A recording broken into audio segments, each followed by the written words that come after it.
네, 예수님께 나온 10명의 나병 환자가 치료를 받는 본문 말씀입니다. 그중 사마리아 한 명만이 하나님께 영광을 돌리며 예수님께 나와서 감사했습니다. 예수님은 10사람이 다 고침을 받지 않았느냐, 그 9은 어디 있느냐고 묻습니다. 여러분, 우리가 힘든 고난과 아픔의 터널을 지나는 사람들에게 그래도 감사하라고 말한다면 어떨까요? 너무 힘든 분들은 너나 감사하라고 냉소를 보낼 것입니다. 바로 제가 그랬으니까요. 전용대 목사님, 복음성가 찬양 1세대 가수인 전용대 목사님이 그렇게 말했어요. 너무 힘든 사람에게 그래도 감사하라 그러면 너나 감사해라. 그런 마음을 가졌던 분이라고 고백을 하고 있어요. 이분은 장애의 아픔 속에서도 그래도 살아야지 생각을 하면서 이렇게 꾸역꾸역 인생을 살아왔는데 움직일 때마다 아픔이었고 절망뿐이었다고 고백했습니다. 세상도 친구도 이웃도 자기를 다 버렸다고 했습니다. 그래서 이런 절망감이 쌓이니까 삶을 포기하고 죽고 싶은 마음뿐이었다고 말하면서 죽는 시도도 했다라고 고백을 했습니다. 그러던 중 자살하려고 방황하던 한 형제가 교회에서 흘러나오는 전용대 목사님, 이분의 찬양을 듣고 성전에 들어와 다량의 수면제를 꺼내놓고 주님을 영접한 일이 있었습니다. 또 조폭 아들이 변화를 받고 결혼한다고 했을 때 또 축가를 불러주기도 했습니다. 근데 축가로 어떤 노래를 불렀는지 아세요? 네. 세상에서 방황할 때 나 주님을 몰랐네. 결혼식장이 막 눈물바다가 되고 그랬대요. 네. 조폭이 회개해서 변화가 되니까 이 결혼식장에 세상에서 방황할 때 나 주님을 몰랐네. 내가 처음 주를 만났을 때 외롭고도 쓸쓸한 모습. 이런 찬양 정말 우리 20-30년에 은혜 받았던 그런 찬송이었습니다. 여러분, 찬양에는 회개와 감사가 있습니다. 보혈의 능력이 찬양 속에 담겨져 있습니다.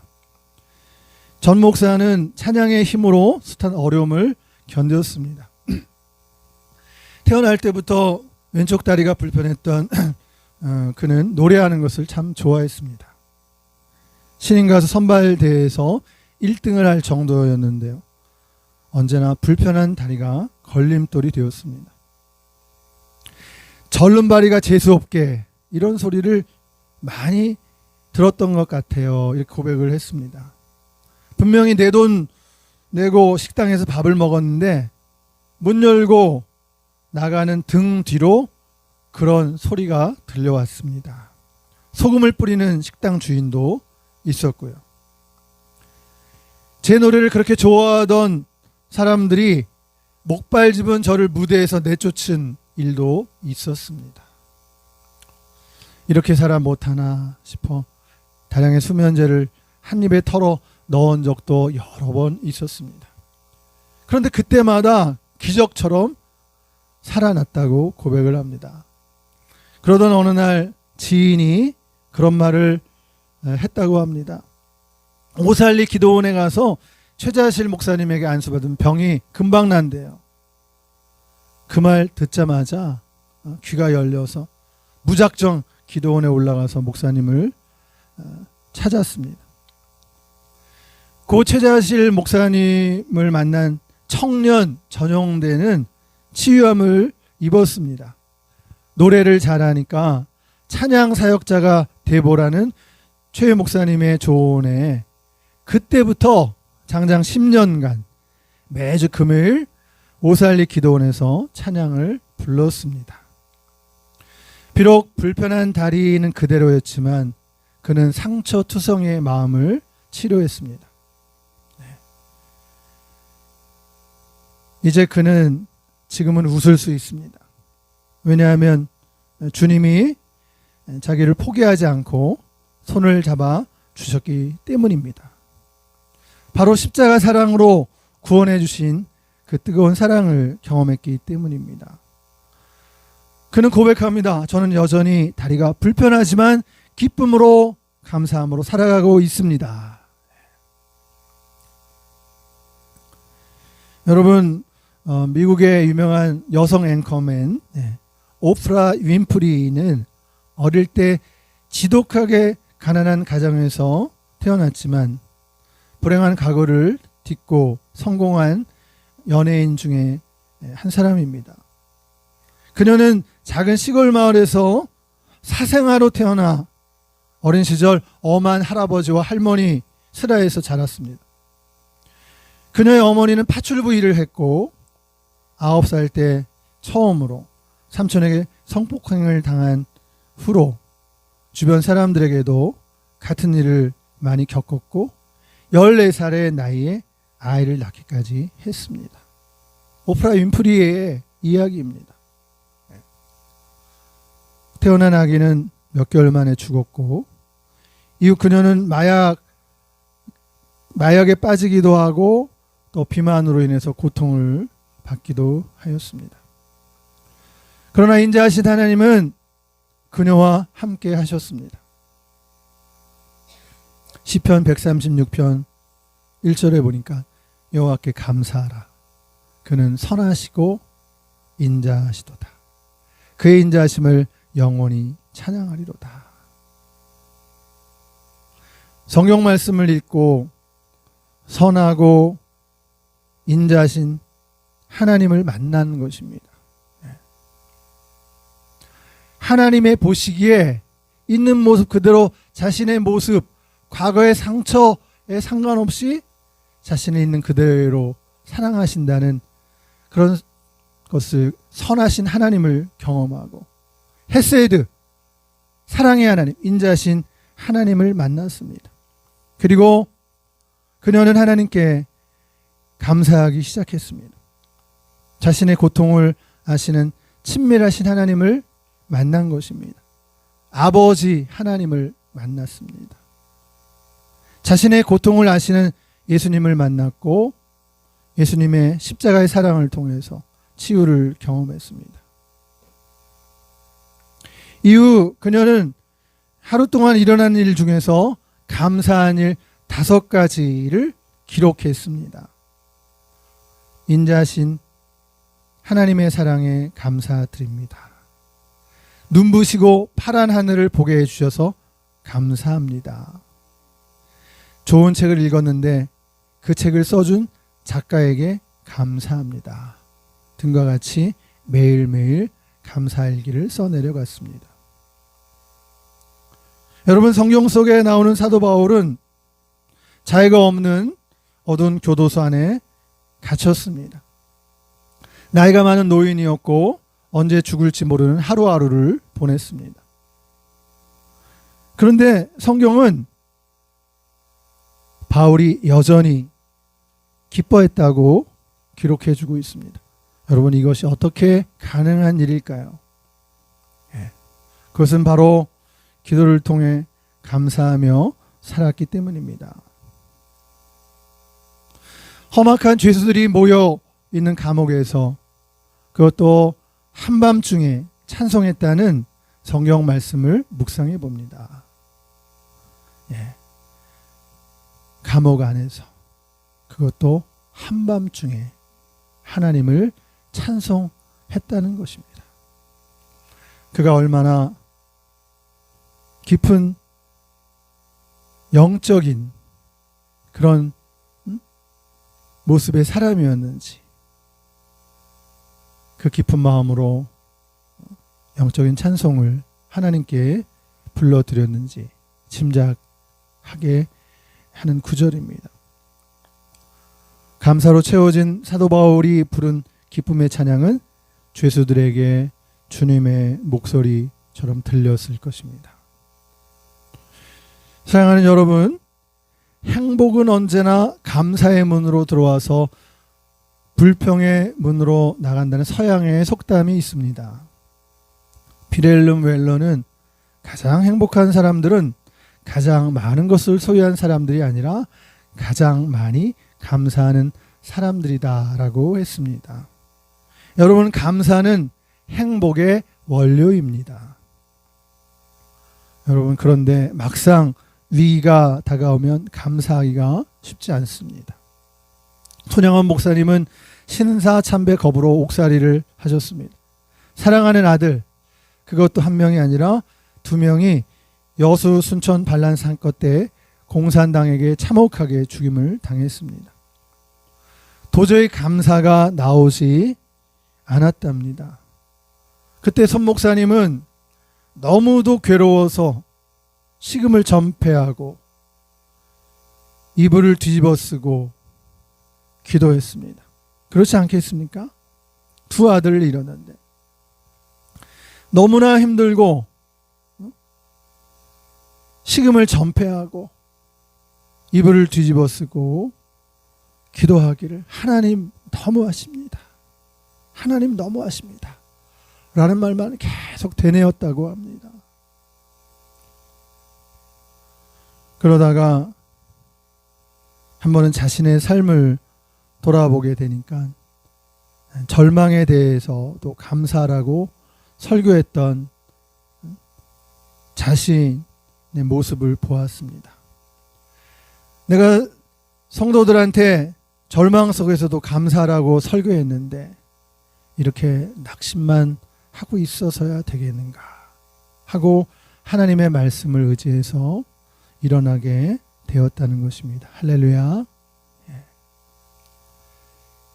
그 아들 장례식장에서 손 목사님은 제가 이 시간에 무슨 답사를 하고 무슨 인사를 드리겠습니까? 많은 그래도 하나님 앞에 감사하는 마음이 있어서 몇 말씀 올립니다. 라고 10가지를 감사한 그 유명한 손양원 목사님의 10가지 감사가 있습니다.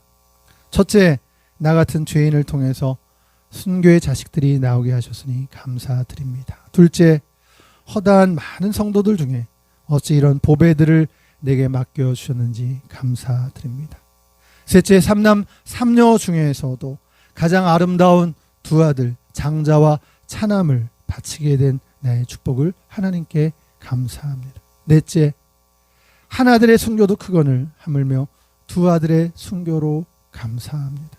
다섯째, 예수 믿다 누워 죽는 것도 큰 복이라 하거늘 하물며 전도하다 총살 순교당한 일이요 감사합니다. 여섯 번째입니다. 미국 유학 가려고 준비했던 내 아들 미국보다 더 좋은 천국 갔으니 내 마음에 안심되어 감사합니다. 일곱째, 날 사랑하는 두 아들을 총살하는 원수를 회개시켜 내 아들 삼고자 하는 사랑의 마음 주신 하나님 감사드립니다. 실제로 자기 두 아들을 총으로 쏴 죽인 그 공산당을 친아들로 삼지 않았습니까? 여덟째, 내 아들의 순교로 말미암아 무수한 천국의 아들들이 생길 것이 믿어지니 하나님 감사합니다. 아홉째, 이 같은 역경 속에서도 이상 8가지 진리와 하나님 사랑을 찾은 기쁜 마음, 여유 있는 믿음 주신 우리 주 예수 그리스도께 감사드립니다.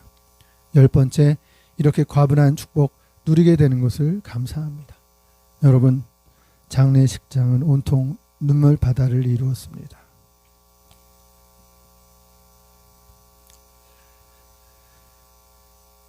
자동차왕 헨리 포드의 일화 중에도 이런 얘기가 있습니다.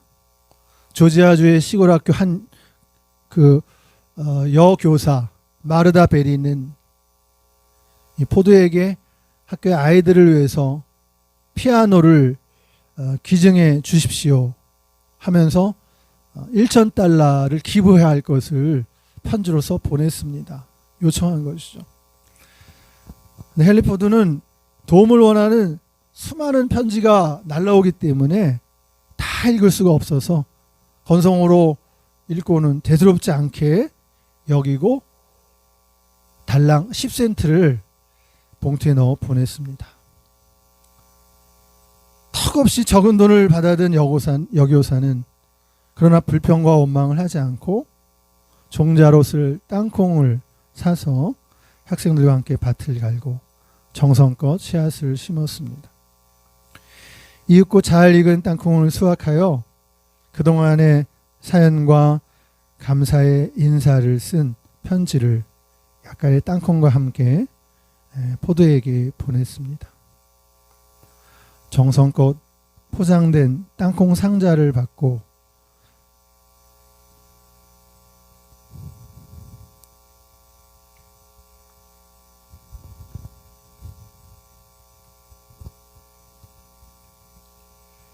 그 사연을 읽은 헨리 포드가 감동을 받은 것 같아요.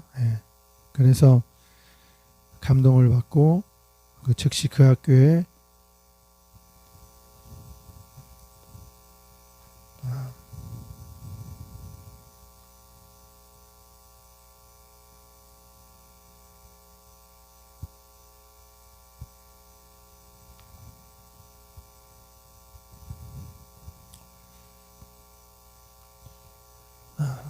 $10,000의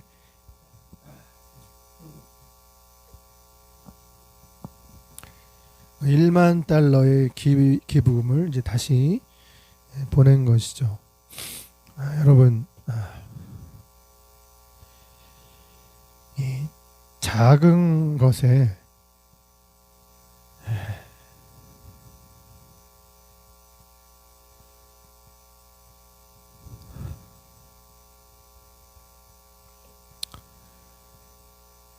우리가 작은 것에 감사할 줄 알아야 됩니다.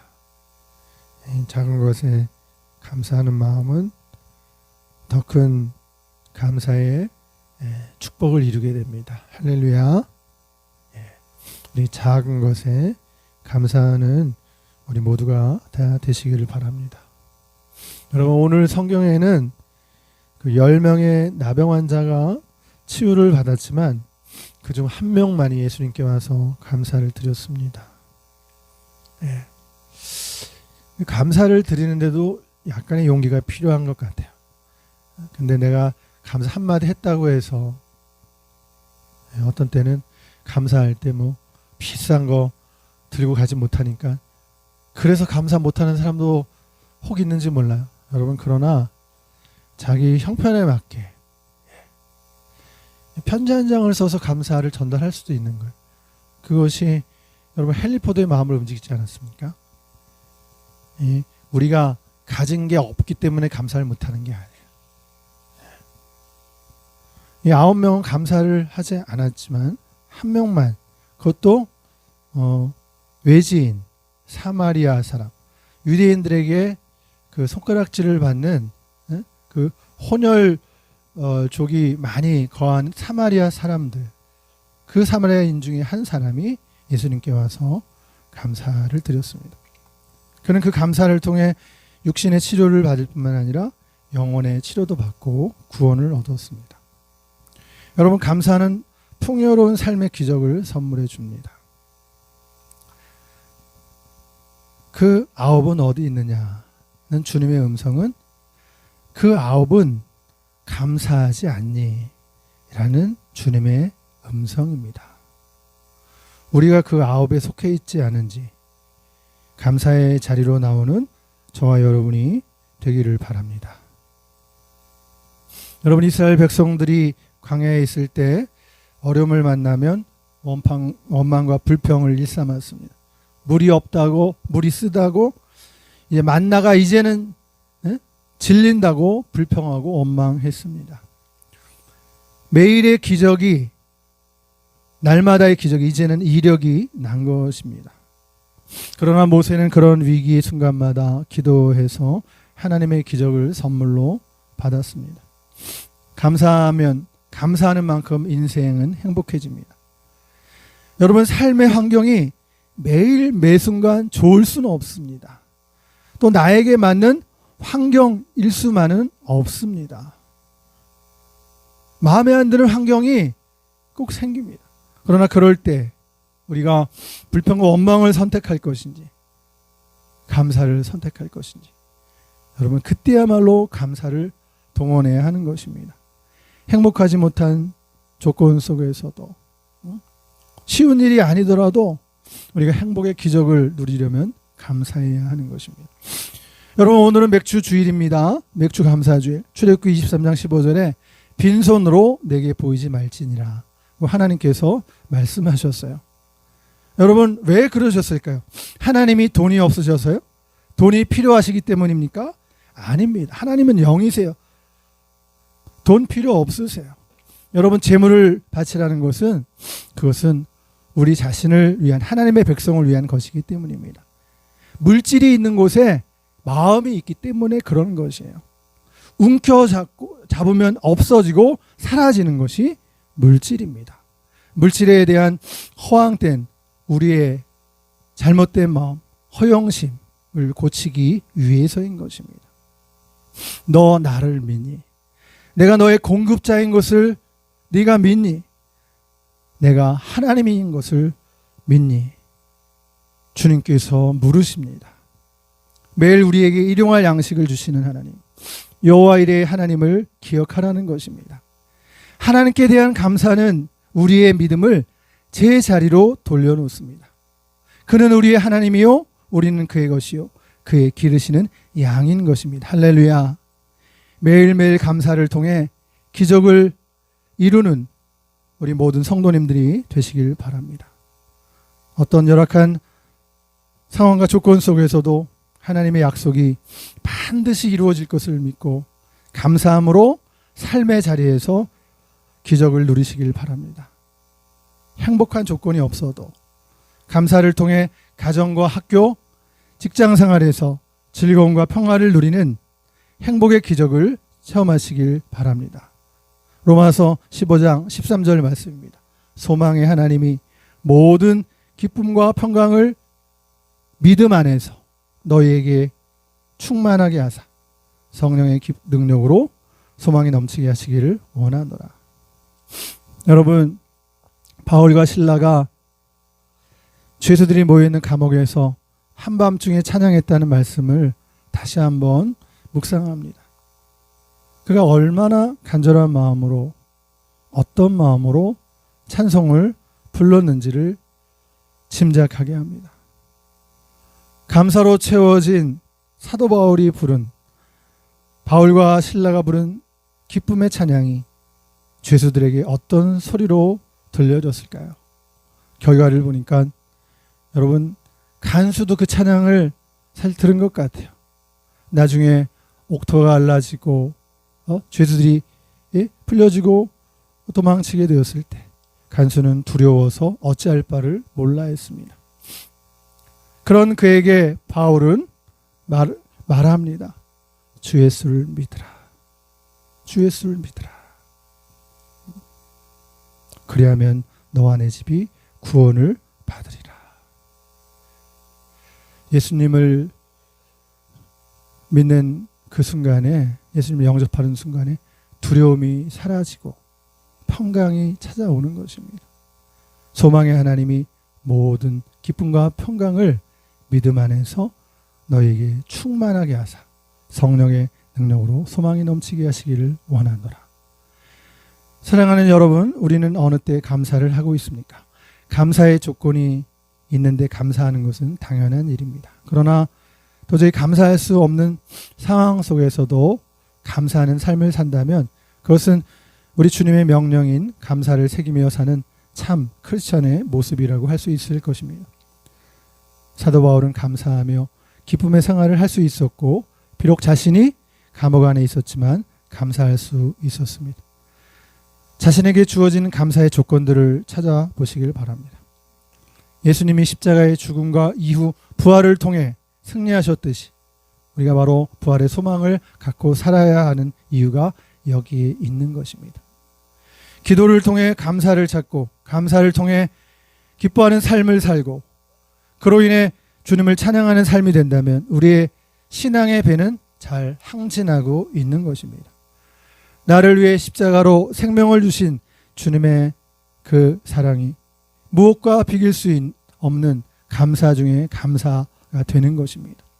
그로 인하여 예수님의 그 십자가의 사랑이 저와 여러분이 얼마나 소중한 사람이 되었는지, 또 하나님의 사랑을 받았는지 확인하게 됩니다. 우리가 감사하고 승리해야 하는 이유가 여기에 있습니다. 하나님 나라를 소망하고 승리하는 성도들이 되시길 예수님의 이름으로 축원합니다. 기도하겠습니다. 하나님, 우리 맥주감사절을 통해서 잃어버린 감사를 회복하게 하시니 감사드립니다. 우리를 위해 필요한 것들과 모든 좋은 것들을 베풀어 주셔서 감사드립니다. 또한 우리 환경이 녹록지 않을 때에도 내 마음처럼 조건과 일이 이루어지지 않을 때에도 감사하며 감사로 승리하는 저희들이 되고 하나님의 기쁨이 되는 우리가 되게 하여 주시옵기를 우리 구주 예수님의 이름으로 기도하옵나이다. 아멘.